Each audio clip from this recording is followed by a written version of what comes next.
너희 중에 성전 문을 닫을 자가 있었으면 좋겠도다.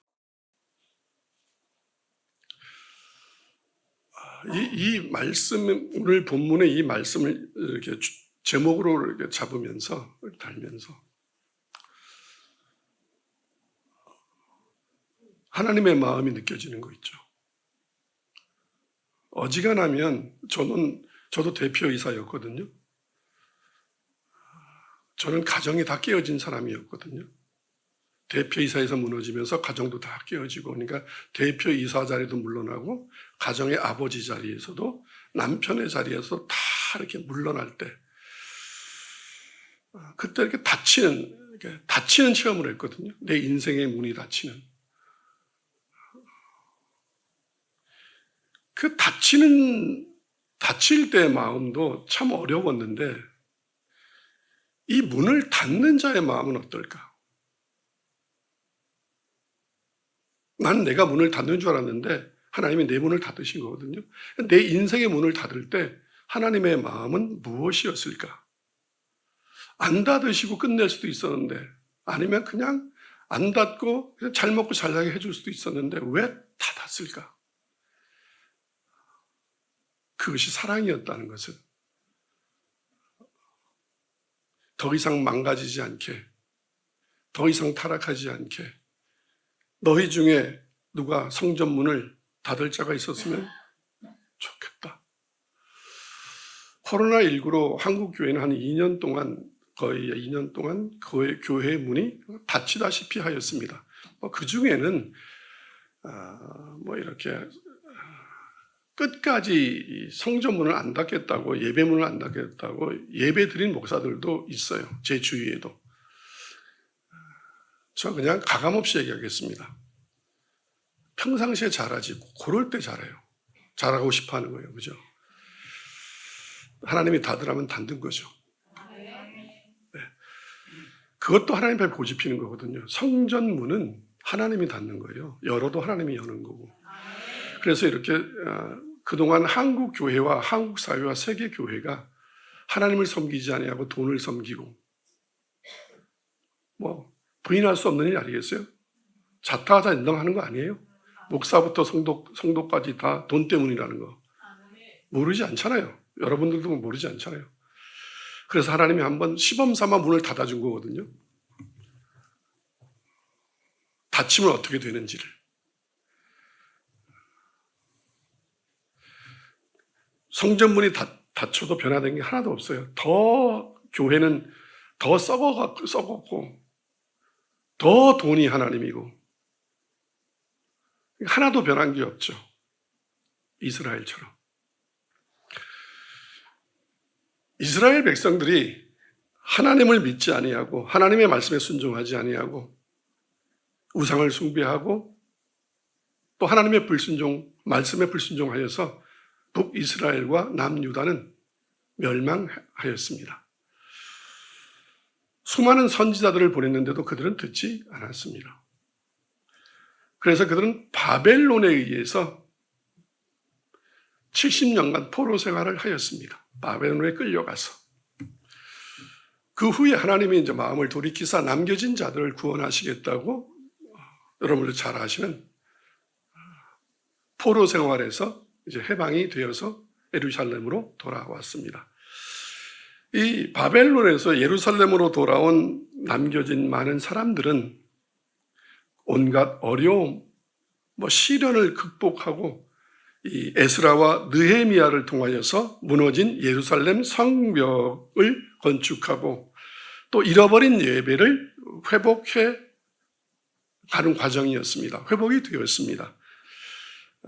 그래서 주전 445년 10월 달에 예루살렘 성벽은 완전히 재건되었습니다. 성벽이 건축되자 사람들은 그 예루살렘 성읍과 성전에서 정상적인 생활을 시작하게 되었습니다. 오늘 이 말라기는 느헤미야와 에스라가 살던 시대에 같이 살던 선지자입니다. 그래서 느헤미야서와 에스라서를 읽으면 비슷하게 알 수 있는, 왜요? 같은 시대 같은 역사를 기록한 거라서 오늘 느헤미야서를 같이 보면서 상고하면서 말씀을 나누겠습니다. 느헤미야 6장 15절과 16절을 같이 한번 읽겠습니다.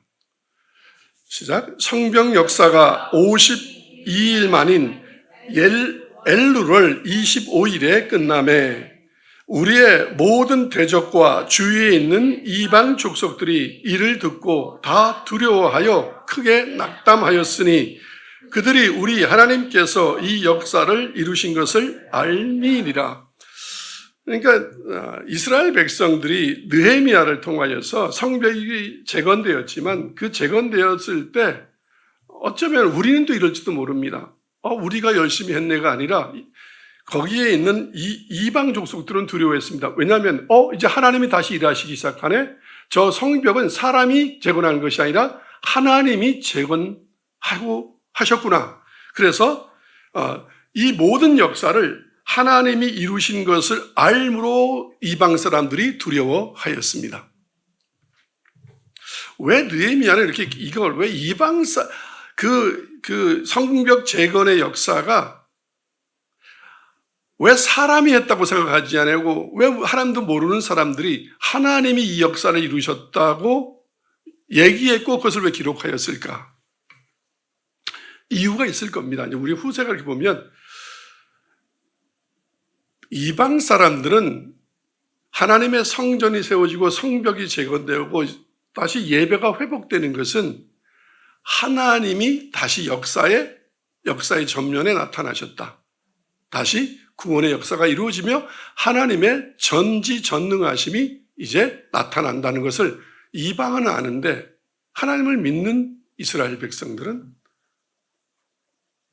자기가 한 줄 알고 자기들의 헌금으로 자기들의 수고와 노력으로 성벽과 성전이 재건된 줄 알고 못된 짓을 하죠. 그거의 배경을 설명하고 있는 겁니다. 느헤미야 8장 좀 읽을 게 오늘 많습니다. 1절과 5절부터 6절, 8절부터 12절을 한번 읽겠습니다. 느헤미야 8장 1절 같이 시작. 이스라엘 자손이 자기들의 성읍에 거주하였더니 7째 달에 이르러 모든 백성이 일제히 수문 앞 광장에 모여 학사 에스라에게 여호와께서 이스라엘에게 명령하신 모세의 율법책을 가져오기를 청하매 5절 에스라가 모든 백성 위에 서서 그들 목전에 책을 펴니 책을 펼 때에 모든 백성이 일어서니라. 6절 에스라가 위대하신 하나님 여호와를 송축하매 모든 백성이 손을 들고 아멘 아멘 하고 응답하고 몸을 굽혀 얼굴을 땅에 대고 여호와께 경배하니라. 8절 하나님의 율법책을 낭독하고 그 뜻을 해석하여 백성에게 그 낭독하는 것을 다 깨닫게 하니 9절 백성이 율법의 말씀을 듣고 다 우는지라. 총독 느헤미야와 제사장 겸 학사 에스라와 백성을 가르치는 레위 사람들이 모든 백성에게 이르기를 오늘은 너희 하나님 여호와의 성일이니 슬퍼하지 말며 울지 말라 하고 이제 성벽이 건축된 다음에 이제는 정상적인 생활을 하기 시작하였으니까 예배를 회복하기 위하여 하나님은 학사 에스라를 통하여 다시 이제 여기서 말하는 모세 율법책은 우리 지금의 모세 오경입니다. 그 모세 오경을 가지고 와서 백성들한테 읽어주고 가르쳐주고 깨닫게 하여 주었습니다. 그 당시에 이 느헤미야 총독이 있던 이 당시에 일반 대중들이 쓰는 단어는 예수님도 썼듯이 아람어입니다. 그리고 이 율법은 히브리어로 쓰여져 있었습니다. 그러니까 백성들이 히브리어를 모르니까 그들이 일상적으로 쓰는 건 아람어였으니까 잘 못 알아들었습니다. 그래서 레위 사람들이 이제 이 에스라가 성경 모세 오경을 읽어주면 통역해 주었습니다. 다시 아람어로 이 말은 이 말이고 이 말은 이 말이라. 마치 오늘날 설교가 하나님의 말씀을 예언자, 주의 종이 요즘 우리가 쓰는 단어, 뭐 영어든 독일어든 한국어든 뭐 일본어든으로 이렇게 다시 깨닫게 해주는 게 설교입니다. 그래서 하나님의 말씀을 잘 설명해 주자 백성들이 그 율법의 말씀을 듣고 다 울었습니다. 울었다는 말이 뭔 말이냐면 이럽니다. 아까 이랬습니다. 모든 백성이 손을 들고 아멘, 아멘 하고 응답하여 몸을 굽혀 얼굴을 땅에 대고 여호와께 경배하니라. 그리고 그 9절에는 백성이 율법의 말씀을 듣고 다 우는지라. 왜 울겠습니까? 여러분이 혹시 어떤 부흥회에 참석하거나 어느 교회 예배에 참석하거나 어느 설교가 설교를 듣다가 많은 사람이 울기도 합니다. 근데 그 우는 것이 감동이다? 그러면 그건 귀신 받은 겁니다. 말씀을 들으면 웁니다. 감동을 받아서 우는 게 아닙니다. 와, 저분 말 너무 잘하네. 내 심정을 알아주네. 그래서 우는 게 아닙니다. 하나님의 말씀을 듣다 우는 것은 모세 율법을 이렇게 낭독하는 걸 듣고 해석하는 걸 들으니까 하나님의 말씀과 내 삶이 너무 다른 거예요. 잘못 살고 있는 거야. 그래서 지금 애통하는 거예요. 애통하는 거. 하나님, 지금으로 말하면 회개의 눈물입니다. 그러니까 뭐라 그러냐면 이 제사장 에스라가 레위 사람들이 이제 에스라와 레위 사람들이 백성들에게 오늘은 여호와의 성일이다. 슬퍼하지 말라, 울지 말라. 하나님이 너희를 불러서 이렇게 하는 것은 너희를 죽이려 함이 아니고 너희를 살리려고 이 말씀을 준 거다. 다시 말하면 이렇습니다. 여러분이 하나님의 음성과 말씀을 들을 때 정말 은혜 받는다는 것은 여러분이 마음이 울어야 됩니다. 하나님의 말씀대로 내가 살지 못했구나. 내 삶이 지금 엉망이구나. 라는 걸 깨닫는 게 은혜입니다. 그걸 깨달으라고 주시는 게 말씀입니다. 그렇다면 자기가 회개하기 위한 말씀은 어떤 말씀이었겠습니까? 어떤 말씀이겠습니까? 하나님의 말씀은 좌우의 어떤 날성 검이 아니겠습니까? 심령 골수를 찔러 쪼개지 않겠습니까? 그 앞에 하나도 숨김없이 낱낱이 드러나야 되지 않겠습니까? 여러분이, 여러분의 자녀들이, 여러분의 가정에 있는 죄와 허물이. 그런데 지금까지 여러분들은 그렇게 여러분을 찌르고 드러내는 그런 목사, 그런 예언자, 그런 설교를 들어본 적이 있습니까? 제가 얘기하겠습니다. 여러분들은 그런 설교자는 싫어합니다. 여러분을 감동을 줘서 마치 아이돌이 아니면 어떤 스타가 아니면 어떤 연설가가 연설하는 거에 감동받아서 우는 눈물을 흘리게 하는 거짓 사꾼들한테만 여러분은 아멘 아멘 하였습니다. 지금까지. 근데 이들은 돌아와서 얼마 안 됐기 때문에 그러지 않고 하나님의 말씀을 들으면서 다 회개하였습니다. 자기 조상들, 즉 바벨론의 포로로 끌려갔던 조상들과 달리 돌아온 백성들은 맞다. 우리는 이제 바르게 살아야 된다. 네. 그래서 10절에 이렇게 느헤미야가 말합니다. 10절을 같이 읽겠습니다. 시작. 느헤미야가 또 그들에게 이르기를 너희는 가서 살진 것을 먹고 단 것을 마시되 준비하지 못한 자에게는 나누어 주라. 이날은 우리 주의 성일이니 근심하지 말라. 여호와로 인하여 기뻐하는 것이 너희의 힘이니라 하고, 즉 이 모세 오경의 말씀은 듣기가 너무너무 불편한 말씀입니다. 오늘 듣기도 불편하지 않습니까? 신명기, 레위기, 민수기 다 하나님은 모세를 통하여 이렇게 살아야 된다. 이런 죄는 지면 안 된다라고 말씀 한마디 한마디가 다 듣기 불편하고 듣기 싫은 말씀이었는데 이들은 기뻐했습니다. 잘 들어내었습니다. 왜? 율법은 그때나 중세 때나 지금이나 죄를 알게 하는 것이기에 율법은 기쁜 것입니다. 듣기 싫은 게 아닙니다. 그래서 이렇게 힘든 말씀을 듣고 깨달음을 받는데도 이럽니다. 이건 즐거운 잔치다. 여러분, 여러분이 정말 이런 사람이 돼야 합니다.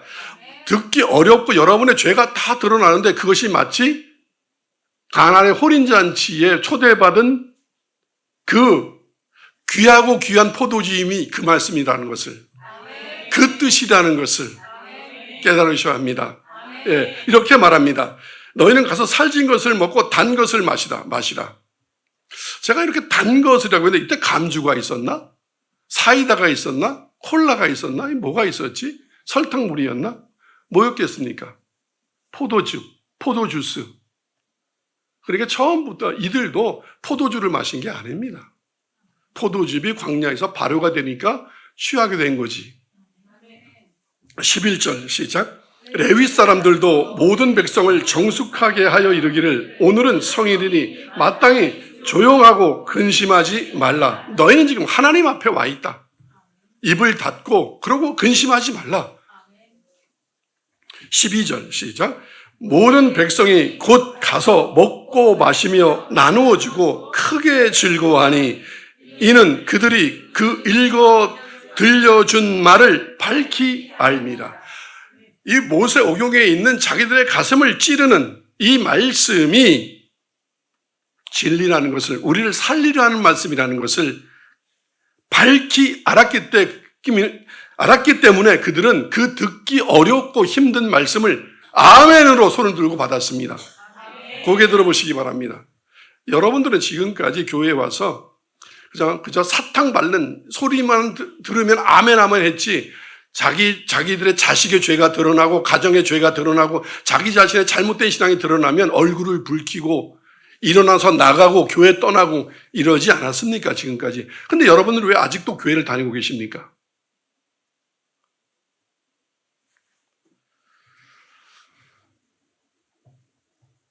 아름다운 교회에 와서 옛날 같으면 여러분 다 떠났을 건데 그나마 이렇게 남아있는 사람들은 이제 하나님의 말씀이 그 쓰지만 힘들지만 내 인생에 단 것이구나. 생명이구나.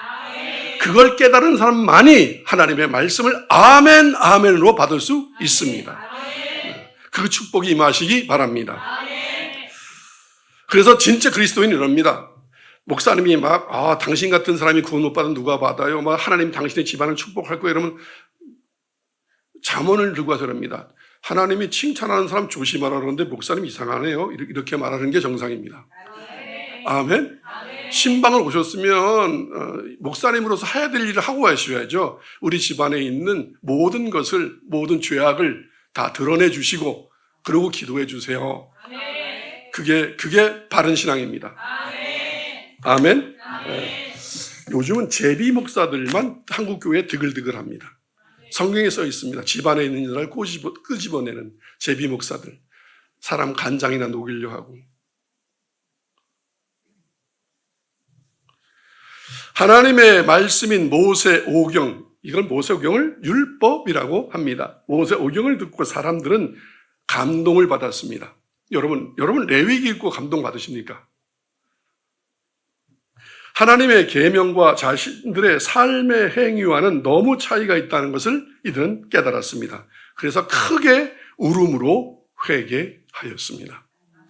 에스라는 그들을 격려하여 이르기를 하나님의 계명의 본래의 목적은 너희에게 이렇게 힘든 말씀을 주고 이렇게 어려운 말씀을 너희에게 주는 이 율법은 너희 슬픔이 아니라 너희들에게 기쁨이 있다는 것을 알게 하려 함이라.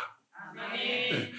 죄와 허물이 율법을 통하여 하나님의 말씀을 통하여 에스라와 레위인들이 전하는 이 하나님의 말씀을 해석해주는 이 설교를 들으면서 죄와 허물이 발견되면 기쁜 일이 아닌가, 즐거운 일이 아닌가, 여러분한테 묻겠습니다. 여러분이 설교를 듣다가 여러분의 죄가 그렇게 마음 저 밑에까지 꽁꽁 감추어졌던 그 죄가 여러분도 나중에 하나님 앞에 섭니다.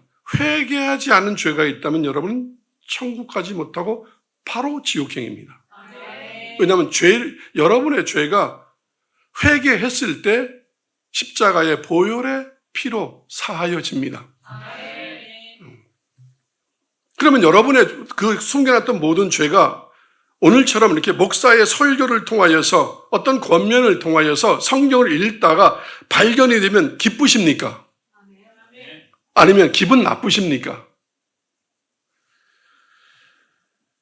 저도 목회를 하면서 어느 분하고 친해지고 저를 좋아해주고 이런 분 많았습니다. 전도사 때부터 전도사님은 진짜 같아요.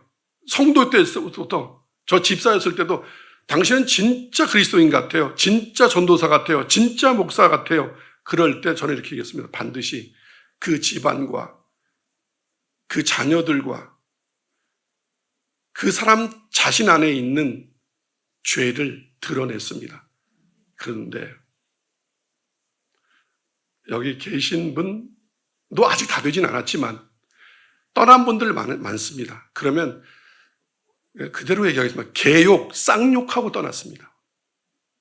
심지어 이렇게 말하는 사람들이 있었습니다. 내가 언제 당신을 나의 멘토라고 얘기했는데요. 그럴 때 기분 나쁜 게 아니고 주여 저를 불쌍히 여겨 주옵소서. 저가 지금 하나님의 말씀이 뭔지 알지 못하고 있습니다. 왜 그럴까? 지금 다니고 있는 교회 목사를 통하여서 눈이 감겼습니다. 눈이 뜨여져야 됩니다. 학사 에스라와 같은 그런 제사장이 한국 교회는 없습니다. 다 사람들이 듣기 좋고 그냥 귀를 간지럽히는 그런 말을 하나님의 이름으로 성경이라는 말로 전하고 있는 거지. 그런 사람들이 있었다면 지금 한국 사회는 이렇게 되지 않았고 한국 교회는 이렇게 되지 않았습니다.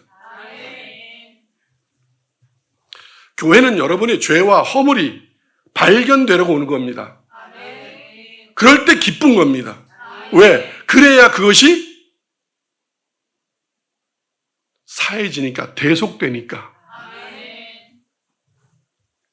느헤미야 9장 1절로 3절을 보겠습니다. 이들이 그 말씀을 깨닫고 모세 오경을 듣고 어떤 일을 했는지를 한번 보겠습니다. 1절부터 3절까지 같이 읽겠습니다. 시작. 그달 다 모여 금식하며 굵은 베옷을 입고 티끌을 무릅쓰며 모든 이방 사람들과 절교하고 서서 자기의 죄와 조상들의 허물을 자복하고 수도. 제가 앞에 얘기했습니다. 에스라와 레위인들이 전하는 이 말씀이 뭐였냐면 회개하게 하는 말씀, 죄가 드러나는 말씀, 자기의 죄와 조상들의 허물을 드러나게 하는, 그래서 자복하고 금식하고 티끌을 무릅쓰고 모든 이방 사람들을 절교하고. 여러분 교회 오시기 전에 하나님은 예수님은 분명히 이렇게 말했습니다. 세상과 세상의 것을 사랑하지 말라. 누가 내 형제요 자매인가? 내 혈육이 내 형제인가? 아닙니다. 여러분들은 이방 사람들을 절교했습니까? 회개는 그동안 잘못된 곳에서 나오는 게 그게 회개입니다. 그리고 자기의 죄와 조상들의 허물을 통해 자복하였습니다. 3절 시작. 이날에 낮 4분의 1은 제자리에 서서 그들의 하나님 여호와의 율법책을 낭독하고 낮 4분의 1은 죄를 자복하며 그들의 하나님 여호와께 경배하는데. 이들이 이랬습니다. 낮에 4분의 1이라는 것은 3시간 동안 한낮, 밤은 말고 한낮 3시간 동안은 서서 모세 오경 율법책을 다 같이 낭독하고 또 3시간은 이렇게 죄를 뒤집어 쓰고 통해 자복하며 하나님을 경배하였다. 이게 회개의 모습입니다. 여러분, 한국교회 많은 목사들과 많은 성도들이 지금같이 여름 수련회 갔거나 어느 기도원 올라가서 그 부흥사들이나 이런 사람들이 그 간지럽히는 소리에 감동받았다고, 그래서 성령을 인격적으로 만났다고, 그 센 거짓말입니다. 그렇게 만나는 경우 성경에 없습니다. 오늘처럼 이렇게 만납니다. 자기 죄가 드러나서 성령이 오시면 자기 죄가 드러나서 2시간 동안 3시간 동안 통해 작업하며 모든 죄를 다 토설하는 게 그것이 성령을 만난 증상입니다.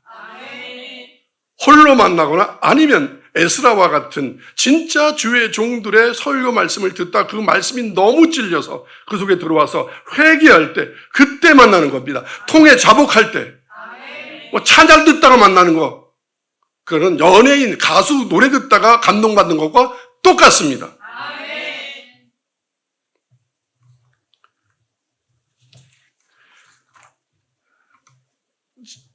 제가 신학교에서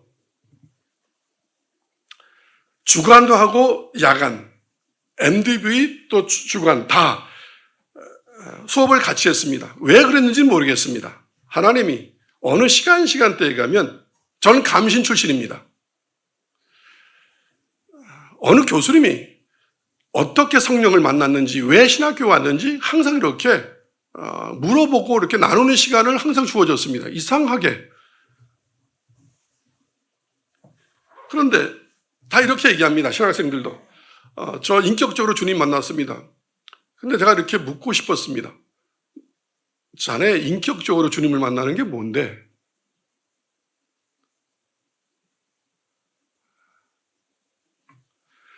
인격적으로 주님을 만나는 게 뭔지도 모르면서 그냥 어디서 은혜 받고 좀 가슴에 감동을 받으면 성령 받았다고 착각합니다.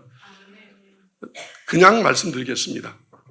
제가 공부하는 동안에 저랑 같이 공부하는 사람이 300명, 50명, 한 350명 정도, 그것도 한 3년 동안에 만난 사람은 그보다 훨씬 많습니다. 죄송합니다. 성령 만난 사람 단 한 사람도 만나본 적이 없습니다. 신학대학교에서, 감신에서. 제가 공부할 때. 지금 제 설교, 제 동기들도 듣고 있습니다. 제 동기 중에서도 한 사람도 성령 만난 사람을 만나본 적이 없습니다. 다 왜 신학하냐면 담임 목사님이, 부인이, 아버지가 시켜서 왔지 하나님은 살아계신데 하나님께 사명을 받은 자 없습니다.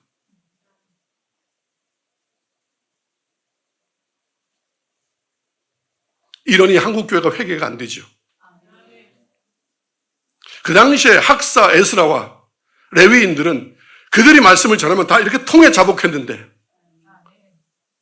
어떻게 목사가 설교하는데 통해 자복하지 않습니까? 여러분들은 왜 통해 자복하지 않는 줄 아십니까? 이단 사이비들한테 하도 오랫동안 가스라이팅 당하고 세뇌당해갖고 이제는 마음에 완전히 화인을 맞아서 하나님의 어떤 말씀을 전해도 회개하지 않습니다. 요리조리 피해갑니다. 그래서는 구원받지 못합니다. 말씀을 듣고 여러분의 죄가 드러났을 때 통해 자복하시기를 축원합니다.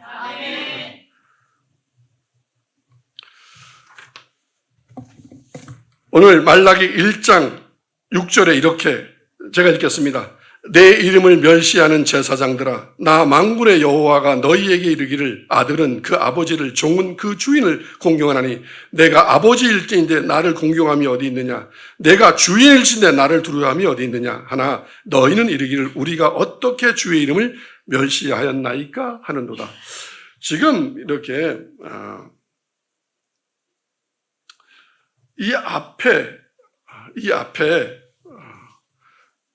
지금 읽은 대로 느헤미야를 통하여서 학사 에스라를 통하여서 레위인들을 통하여서 말씀을 모세경을 전할 때 이렇게 온 백성이 통해 자복하고 아멘하고 3시간씩 말씀을 읽고 3시간씩 회개하고 이랬는데 말라기는 같은 시대라고 말했습니다. 느헤미야와 에스라와 같은 시대였는데 갑자기 왜 이렇게 변했을까?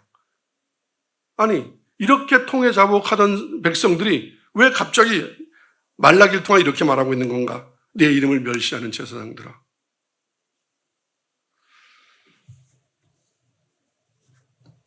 주전 445년경에 성벽이 건축되고 학사 에스라를 통하여 예배가 회복됐습니다. 그런데 이 말라기서가 쓰여진 것은 성경학자들에 의하면 BC 432년경이라고 말합니다. 그러면 성벽이 건축되고 나서 13년 정도가 지났습니다. 학사 에스라를 통하여 회복하였던 이 예배가 한 세대가 지나가기도 전에 뭐 한 세대는커녕 10년이 채 이제 조금 지나기도 전에 어떻게 이렇게 하나님의 은혜를 잃어버리게 됐을까? 이렇게 하나님의 말씀을 듣고 이들은 오늘 본문 읽은 대로 어떻게 이렇게 타락했을까? 그 타락상을 말라기서는 낱낱이 고백하고 있습니다. 13년 전에 이랬던 사람들이 13년 후에 나를 멸시하고 저는 것들, 병든 것을 예물로 가져오고 또 그래서 제사장들이 뭐라고 이렇게 얘기하면 누군가 얘기하면 귀찮네 진짜. 번거롭네.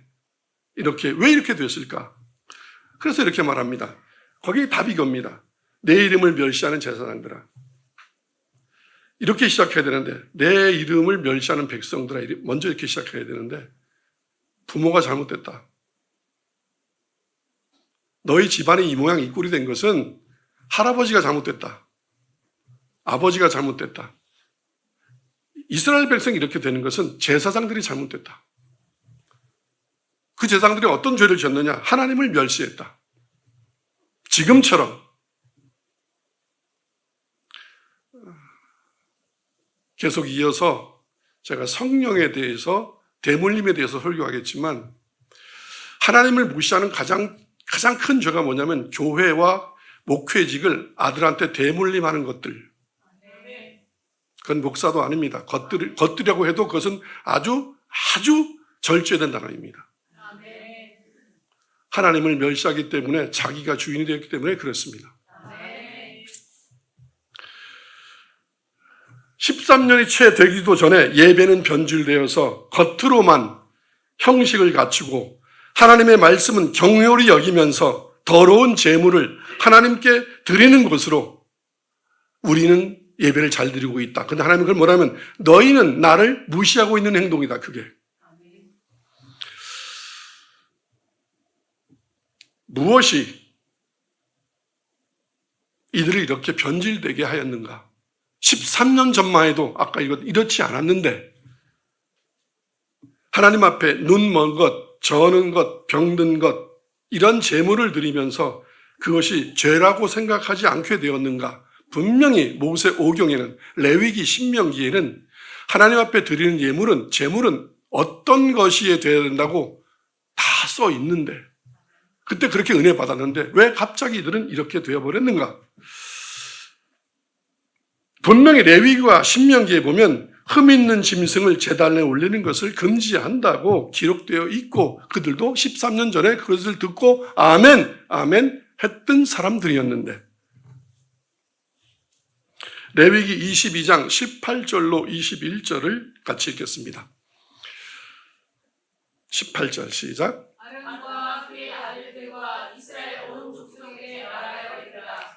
이스라엘 자손이나 그 중에 거류하는 자가 서혼 제물이나 자원 제물을 더불어 여호와께 예물로 드리려거든 기쁘게 받으심이 되도록 소나 양이나 염소에 흠없는 수컷으로 드릴지니라. 분명히 레위기 22장에 이렇게 써 있는데 이거 은혜 받았었는데 이렇게 하겠다고 결단했는데 20절 시작.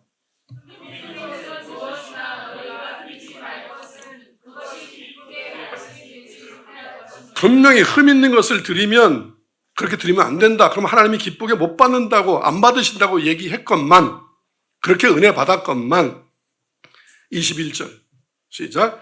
만일 누구든지 서운한 것을 갚으려 하든지 자의로 예물을 드리려 하여 소나 양으로 화목제물을 여호와께 드리는 자는 기쁘게 받으심이 되도록 아무 흠이 없는 온전한 것으로 할지니 즉 하나님 앞에 화목제물을 하나님과 기뻐서 감사해서 좋은 관계를 맺기 위하여 지금으로 말하면 선물을 드리려거든 좋은 것으로 드려라 온전한 것으로 드리라고 분명히 얘기했거든. 제물이든 서원물이든 화목제물이든 간에 지금으로 말하면 헌금이든 선물이든 뭐 어떤 것이든 간에 다 흠이 없는 온전한 것을 드려야 한다고 말했건만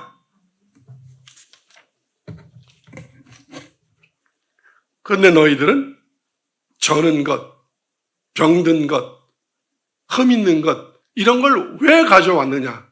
13년 전에 은혜 받았지 않았었느냐? 혹시 여러분들도 나는 모태신앙이에요? 우리 집은 3대째 믿는 집안이에요? 이렇게 만약에 여러분이 그것을 자랑한다면 좋은 전통 맞습니다.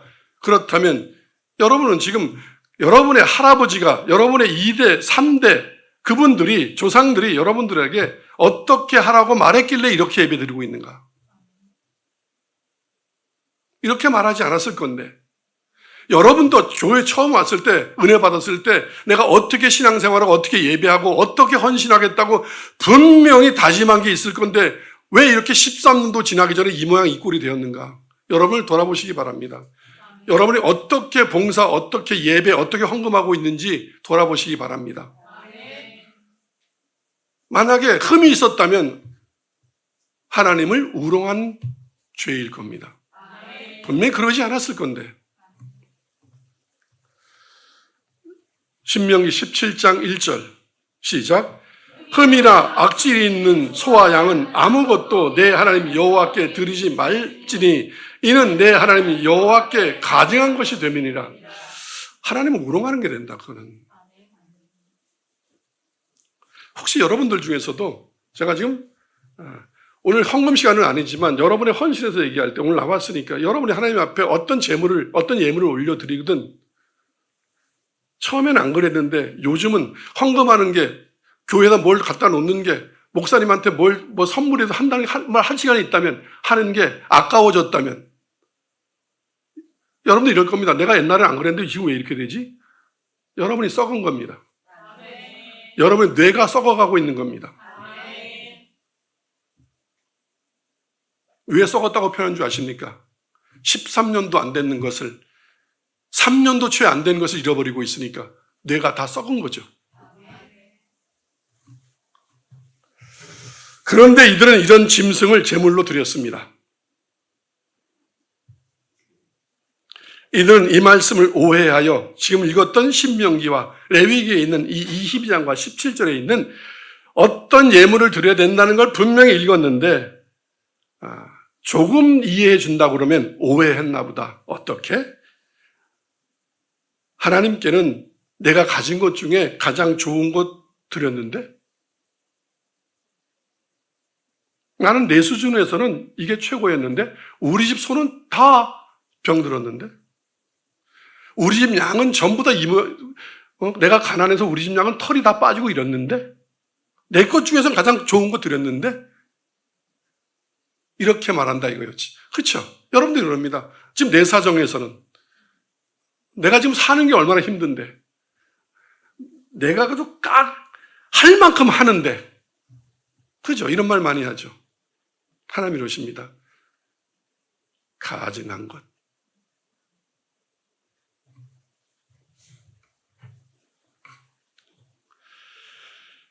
이 레위기와 신명기에 있는 이 모든 규정의 근거가 이렇게 오해하였습니다. 하나님이 이렇게 정한 것, 바른 것, 온전한 것을 드리라는 것은 비싼 거 가져와라 이런 뜻이 아니라 하나님은 거룩하시니 너희도 거룩한 백성이 돼야 되느니라. 내가 거룩하니 너희도 거룩하라. 그래서 거룩한 생활, 거룩한 예물, 거룩한 제물을 드리면서 거룩을 추구하게 하려고. 근데 이들은 이런 거룩을 추구하는 게 아니라 결국은 뭐냐면 하나님 앞에 드리는 것이 예물을 많이 드려야 되고 그냥 물질적으로 생각했던 물질관을 가지고 있었던 거죠. 그래서 그들은 적당하면 되지. 이 정도면 깨끗한 거 아니야? 나 그래도 할 만큼 하는데?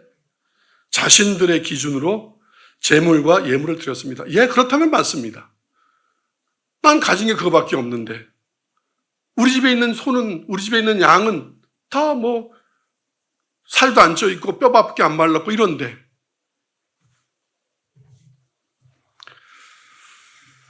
레위기 11장과 레위기 14장의 기록이 뭐냐면 정한 짐승과 부정한 짐승, 정한 음식과 부정한 음식에 대한 규례를 그 레위기 11장과 14장에 있습니다. 그 규례를 이들은 1차적으로 오해했습니다. 즉 뭐냐면 자신들이 드리는 이런 짐승들이 그 레위기 11장과 14장에 있는 부정한 것, 부정한 짐승들의 항목에는 들어가지 않거든요. 되새김질하는 건 먹어라. 그런데 땅에 기는 것, 돼지나 이런 것들은 부정한 거라서 하나님 앞에 드리지 말고, 내가 드린 소와 양은 이 흠없다는 말을 이해 못해서, 이건 부정한 것이 아닌데, 결국 뭐냐면 성경을 문자적으로 이해했다. 그 말은 앞에 있는 제사장들과 에스라처럼 레위인지 그런 사람들이 아니라 제대로 가르쳐 준 게 아니라 잘못 가르쳐 줬다. 성경을 문자적으로 해석했다. 곧 그 얘기는 그때 있던 제사장들은 지금처럼 대물림한 자들일 거다. 사람이 세운 거고 지가 하고 싶어서 된 사람들일 거다. 성경을 이해 못하니까 자기도 잘못하지만 그렇게 가르쳐서 하나님은 야, 소와 양은 돼. 그게 흠없다는 뜻이야. 이렇게 가르쳤을 거다. 그래서 하나님의 이 계명 말씀을 유대인들은 세월이 가면 갈수록 벌써 13년도 지나셔서 단순한 율법으로 만들어버렸습니다. 지금같이. 그래서 인간이 만든 그 율법은 예수님이 폐한 겁니다. 그 행동으로는 구원받지 못한다. 신명기 14장 1절과 3절을 읽겠습니다. 시작. 너희는 너희 하나님 여호와의 자녀이니 죽은 자를 위하여 자기 몸을 베지 말며 눈썹 사이 이마 위에 털을 밀지 말라. 너는 내 하나님 여호와의 성민이라. 여호와께서 지상 만민 중에서 너를 택하여 자기 기업의 백성으로 삼으셨느니라. 너는 가증한 것을 무엇이든지 먹지 말라. 우리가 거룩해질 수 있는 거룩의 원인은 우리의 생각과 우리의 행동에 있지 않습니다. 즉 하나님의 말씀 속에 있습니다. 그래서 하나님의 말씀대로 하라면 하고 하라는 대로 해야만 우리는 거룩해질 수 있습니다. 왜? 거룩의 원인이 인간에게 있는 것이 아니라 하나님께 있기 때문에 그렇습니다. 이 1절을 제가 나중에 설명하겠지만 오해하지 마시기 바랍니다. 너희는 하나님 여호와의 자녀이니 죽은 자를 위하여 자기 몸을 베지 말라. 눈썹 사이에 털지 말지 마라. 이방 족속들과 이방 종교 하나님 믿지 않는 사람들은 죽음에 대한 어떤 예식이 있습니다. 입관 예배, 무슨 베옷을 입히고 어떤 관을 쓰고 어떤 차를 태우고 3일장하고 이렇게 하죠. 그리고 죽음 앞에서 대성통곡하죠. 그죠? 인간적으로는 맞습니다. 그런데 여러분, 너희는 거기서 나오라. 이 모든 건 가져가다는 거 이게 포함되어 있습니다. 이게 무슨 뜻이냐면 죽음, 생과 사의 주관자는 하나님이십니다. 그렇다면 너희 아버지를 돌아가신 게 하나님이 잘못한 거냐? 왜 억울하냐? 너는 하나님을 믿는 게 아니야. 죽음 앞에서 세상적인 어떤 그런 예를 갖춘다는 건 보기엔 좋을지 모르지만 이겁니다. 하나님이 우리 아버지 잘못 죽였어. 원망스러워. 이 얘기를 하죠. 생명의 생사 화복은 하나님의 것입니다. 우리가 어떻게 할 수 있는 게 아닙니다. 죽이든 살리든 그건 하나님의 뜻이었기 때문에 우리 아버지를, 우리 할머니를 새벽기도 오다가 차에 치여 죽었다 그래갖고 하나님을 원망할 게 아닙니다. 왜? 그럼 하나님이 잘못 죽였단 말인가? 그럼 하나님이 실수하시는 분인가? 아닙니다. 이해가 잘 안 되시겠지만 감사합니다. 태어나자마자 죽어도 죄에 사서 사망이기 때문에, 그런데 50년간 살게 하신 것, 20년간 살게 하신 것 감사하다. 그게 신앙입니다. 왜? 하나님은 옳다는 걸 인정하는 겁니다.